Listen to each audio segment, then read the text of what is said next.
When the Chinese-made J-10CE fighter jets are about to fly over the skies of the South American continent, does the US realize that the air defense system in its backyard is quietly ushering in a disruptive change? In May 2025, Colombian President Gustavo Petro's visit to China threw a shockwave on the global geopolitical chessboard. China's offer of 24 J-10CE fighters, PL-15E missiles, flexible financing options, and a full set of tactical systems, at a price of $40 million per unit was not only an arms deal, but also a precise thrust into the sharp edges of the Western arms trade monopoly. This is not only an arms deal, but also like a sharp blade that accurately pierces into the monopoly system of the Western military trade. Just a month ago, the Pakistani Air Force, driving the same type of fighter aircraft in the India-Pakistan Air War, shot down 3 French Rafale and a Mirage 2000 of the actual performance, so that this game across the Pacific Ocean arms sales added gunpowder flavor. The predicament of the Colombian Air Force is like a prism reflecting the collective anxiety of third world countries in the new wave of arms replacement. The 23 Israeli Cubs in service are actually second-hand modifications of the French Mirage 5,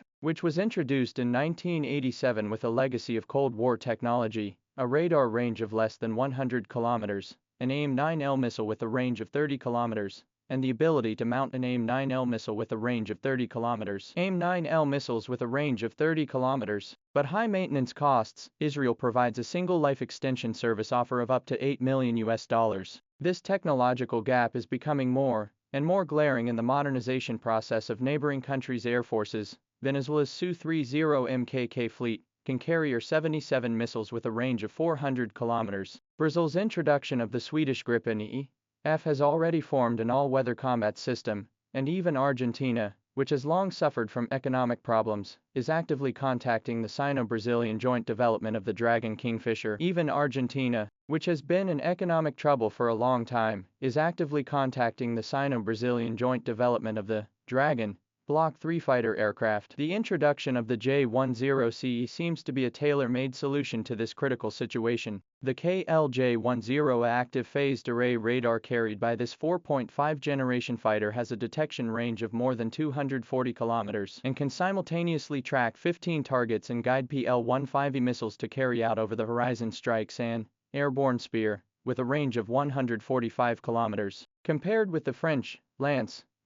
the French Rafale, equipped with Mika missiles to form nearly 3 times the advantage, but also the Cub of the AIM-9L dumped into the technical. The AIM-9L Cub has been dumped into the Technology Museum. The actual combat data is more persuasive. In the India-Pakistan Air War in early 2025, the Pakistani J-10CE fleet utilized the data chain and the Airborne Police 500 AWACS to build up an over-the-horizon kill chain, and the Indian pilots were not even able to visually see their opponents before they were shot down by PL-15Es, which is a very good way to lock down a fighter. 15 lockdown. This generation gap crushing directly led to Indonesia's parliament called a halt to the $8.1 billion worth of Rafale procurement case. Egypt, Saudi Arabia and other traditional Western equipment buyers have begun to weigh the options for military procurement. Subversive reconfiguration of the price system is the ultimate lever to pry the South American military trade pattern. The French Rafale offered to India amounted to $280 million.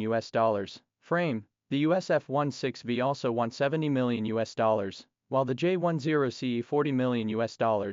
Family bucket package not only includes the main body of the aircraft, but also integrated Thunderbolt series of missiles, laser-guided bombs and electronic warfare pods. This entry price plus modular value-added business model, similar to the classic path of Chinese smartphone manufacturers to conquer the global market. What is more attractive to Colombia is the 10-year low-interest loan plus resource offset program provided by China for the South American country, with an annual military expenditure of only $3 billion and 25% of its budget to repay foreign debt. This fly first, pay later financial innovation is far more attractive than the fly first, pay later program. Financial innovation far more attractive than the Western arms dealers. Full prepayment plus political add-ons, arrogant posture. The geopolitical metaphors of this deal are far more impactful than the paper figures. As a NATO global partner country, Colombia has U.S. military bases on its territory and has received more than $10 billion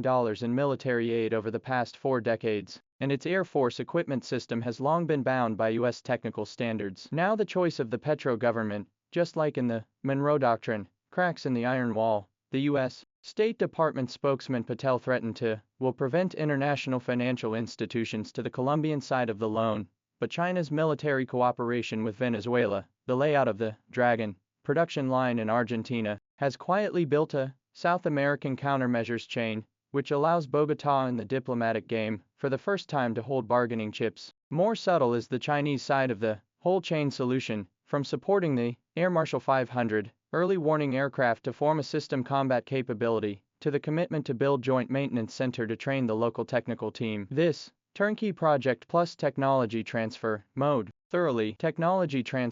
model completely penetrated the Western arms dealers, sell equipment to leave the door of the unspoken rules. The paradox of history is that the transfer of power in the arms sales market often begins with the seemingly accidental broken window effect. In 1987, Saudi Arabia introduced the Dongfeng 3 missile to reshape the strategic balance in the Middle East, and now the J-10CE is entering the Caribbean, or it will start a similar script. The Israeli Cub Cadet, Israel's Cub C-10, upgraded version quoted at $50 million, but with half of its performance. France's Rafale suffered a global confidence crisis due to its defeat in combat, and Russia was constrained by the war in Ukraine and had difficulty in taking care of the South American market, which made China's warplanes in the performance of the J-10CE a major challenge. China's warplanes occupy an absolute advantage in the three-dimensional coordinate system of performance price politics. When the commander of the Brazilian Air Force privately visited Chengdu Aircraft Industry Group, when the Peruvian Minister of Defense met with a delegation of China Aviation Technology, the reorganization of power in the South American skies has become a prairie fire, and the United States and the Chilean airbase F-35 squadron of remedial measures, on the contrary, become the best footnote to the dusk of the empire. The order for 24 fighters is a microcosm of a century of change. China's military-industrial complex is rural encircling the city, strategic patience, each customer into an ecological chain node. Colombia to become a maintenance hub in South America, its geographic value will exceed the profits of purely military sales. Digital currency settlements and 5G infrastructure bundled with the promotion of military cooperation will be elevated to a higher level. The promotion of digital currency settlement and 5G infrastructure bundle more military cooperation into economic integration. However, the deal still has its own undercurrents. Strong opposition from pro-US factions in Colombia, possible US economic sanctions, and technical compatibility between Western equipment systems and Chinese weapons could all be stumbling blocks to the deal. However, China's diplomatic wisdom is to overcome the strong with the soft, through the infrastructure investment and resource cooperation under the framework of One Belt, One Road. Colombia's economic dependence will be gradually eliminated. At the same time, it will build up a foundation of trust, with actual combat data and flexible terms and conditions, which will make the J-10CE not only a weapon, but also a symbol of the South American country's strategic autonomy. The end game of this game may not be clear yet, but it is certain that when the third world countries begin to scan the sky with the radar of Chinese warplanes, the balance of power of global military trade has been irreversibly tilted. Not only the victory of the weapon, but also the solemn declaration of the new order to the old hegemony.